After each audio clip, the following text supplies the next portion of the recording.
As of the filming of this video, it is mid-March. We're about 2 weeks away from the off-season. Season is ending, and you know that if you watch my channel, you know what I've been saying. I have been saying that off-season 2025 is a great time for you to potentially start getting serious about finding your dream home here in Florida. So, if you're new to the channel, first off, let me introduce myself. My name is Barrett Pastor, and I've been a real estate broker for 27 years. So, hopefully, I'm coming to you from a place of knowledge and experience, and I can help you navigate all things confusing Florida real estate. All right, so you may be thinking, all right, I've been on the fence for a couple of years. I didn't want to get involved in that whole COVID mess of overbidding. Now what?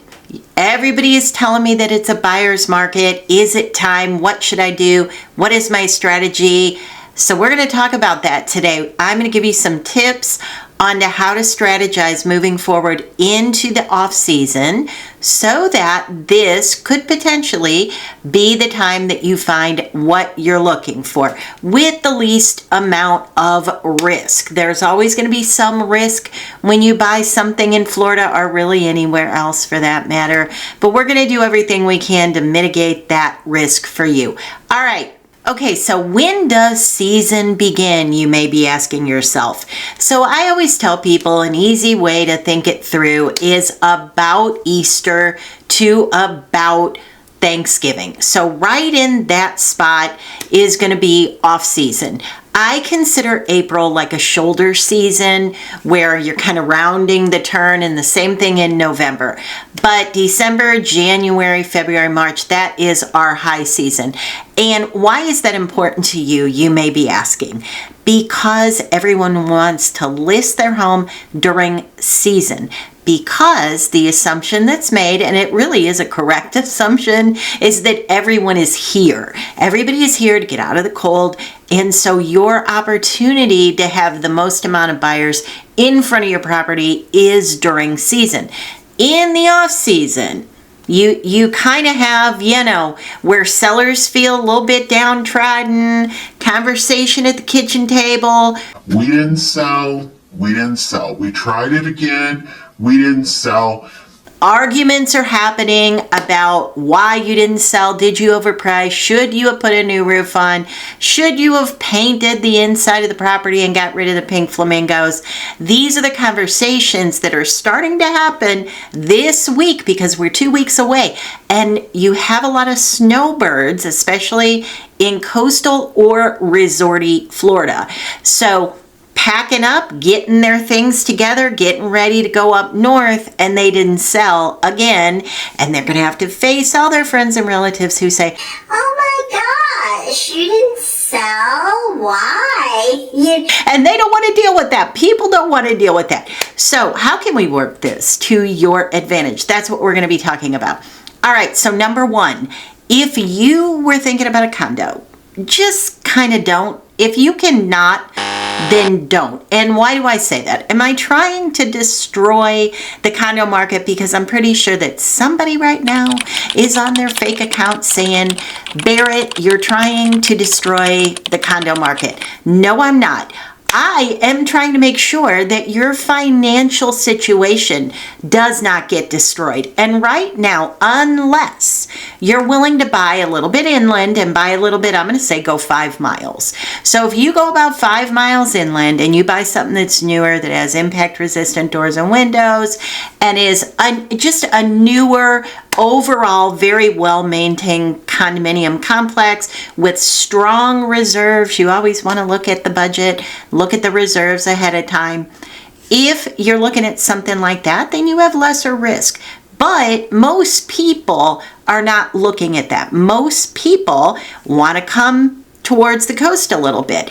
And if that's the case, then I'm going to tell you, if you want to mitigate your financial risk, your flood risk, your insurance risk, then there are some things that you can do. And one of them is don't buy a condo. Go for a single family home. And make sure in your due diligence, so you of course want to work with a good agent.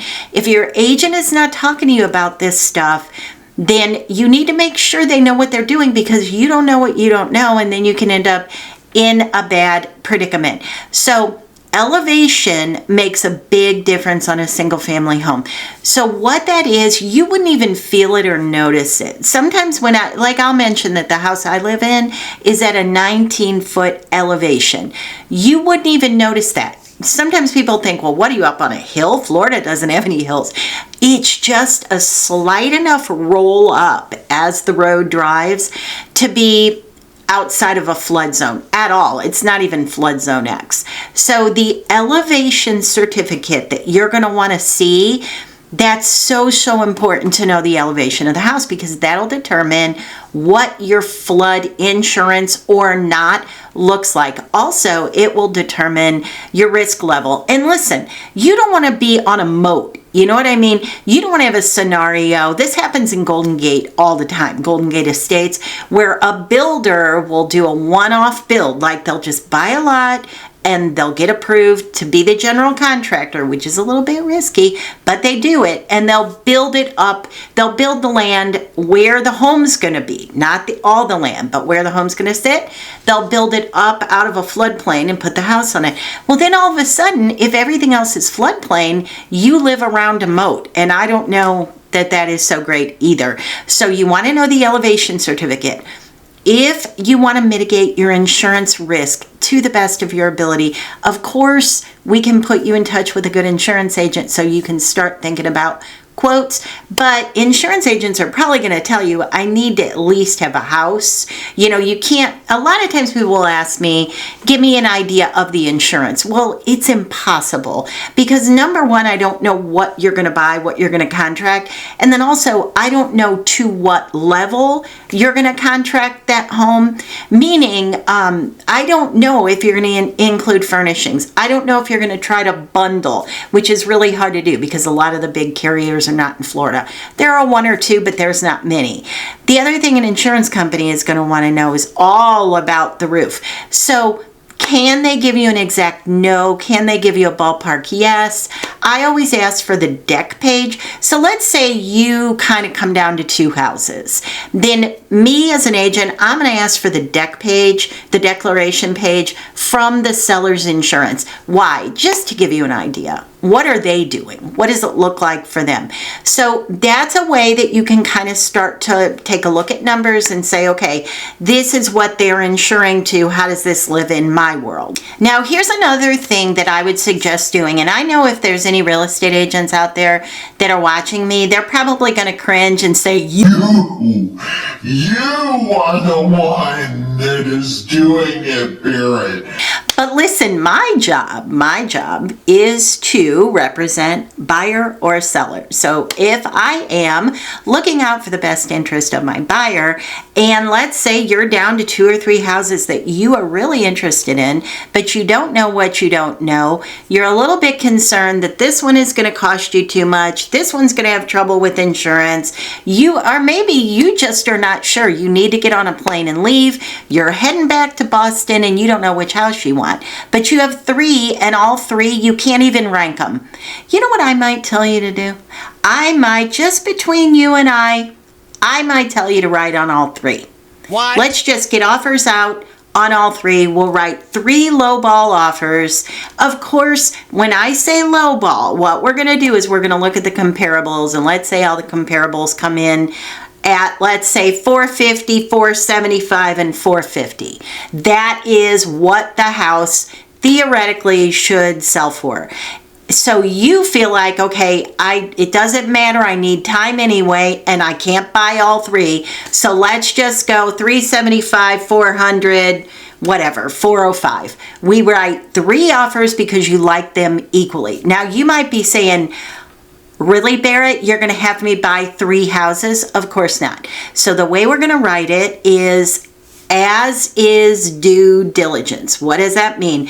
Listen, it's a thing that Florida has. These contracts are written by attorneys. You can write on 3 properties and kill 2 and buy 1. You keep your earnest money. You can kill the deal for absolutely no reason whatsoever. You can just walk through it. We used to do it all the time. It was the only strategy that we could really use that was effective during the COVID years, because what would happen is I would have people that would buy a plane ticket to fly down. I'd talk to them on a Thursday. They're going to be down on Saturday, and every single home that they wanted to look at was sold.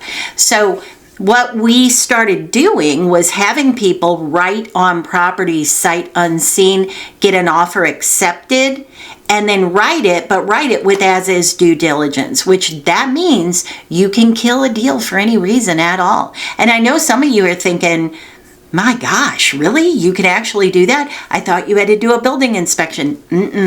There's different contracts that we have in Florida, which again is why you have to have a good agent.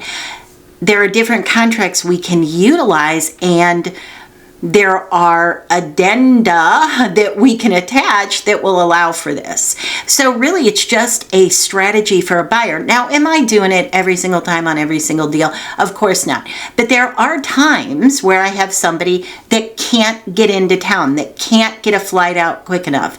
And I know, listen, I've had sellers on the receiving end of that. But that's the way that real estate works in Florida. Don't shoot the messenger. It's the way that real estate works in Florida. So that's another thing you could do to shake out the best offer for you. So listen, it is time. It is time. If I can help you with anything, and by the way, if you got to the end and you are a real estate agent and you are struggling, you don't want to have a terrible year like you had in 2024, and you're interested in having a conversation with me, I am actively adding team members, not just team members, but also referral partners. So if you're interested, reach out. My email is always down in the description box. And I will see you in a couple days for another video.